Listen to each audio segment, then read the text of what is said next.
this weekend in this game, are we gonna is that just one of those things like we just happen to have seen it happen, or do you think that there's probably going to be issues going forward from this, that you could see a trend with player issues on the court in the NBA? Now, I know we see it sometimes. We got drama, we got some beef, but obviously it got a little bit more personal this weekend. What was it, on Sunday? So, what do you think, man? Is this going to start some heat in the NBA going forward? What do you say? So I'm gonna break this up into two different parts here. So Okay. in one part, because I have one big thought, but I got to break it up into two different sections here. So one part of me says that this cannot be tolerated in the NBA because we seen that this little pushing back and forth and this little fight that happened went into where the fans sit down, right? And, could have injured people and stuff like that. Could have injured the players.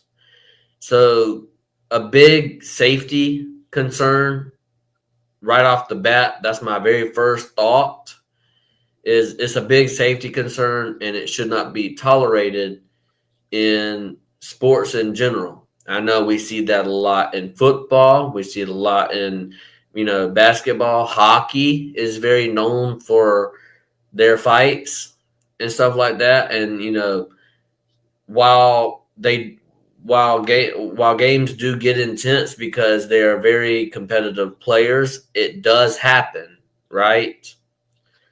But it should not be a regular thing. I know players get, you know, players get angry. They're very competitive. They want to win. So it's inevitable, right? It's going to happen. Oh, So, this like, is I think what I'm trying to say is it shouldn't be tolerated. It's going to happen. It is inevitable. I know it's going to happen, but it should not be tolerated. I think the NBA did the right thing in suspending these guys for the right amount of time that they should have been suspended. I think that it fights for the player's safety in all sports should not be tolerated.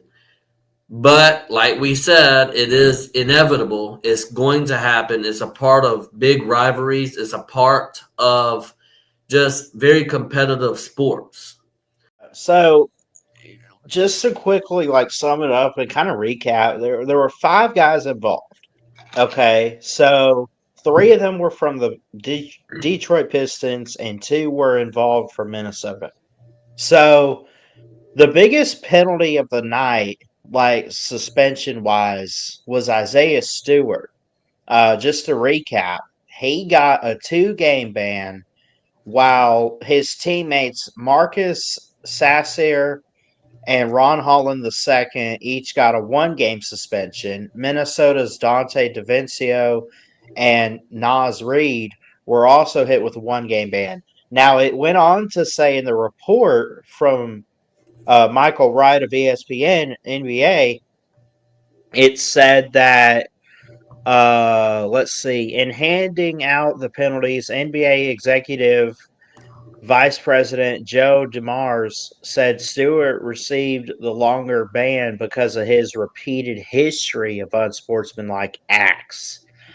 Yikes. Now, I don't know what those are and if they are during season, out of season. I don't know his history, but just reading from the report, obviously one or two of these guys have kind of had some beef and have kind of been in some trouble before, whether it's with the law or just straight up with the NBA.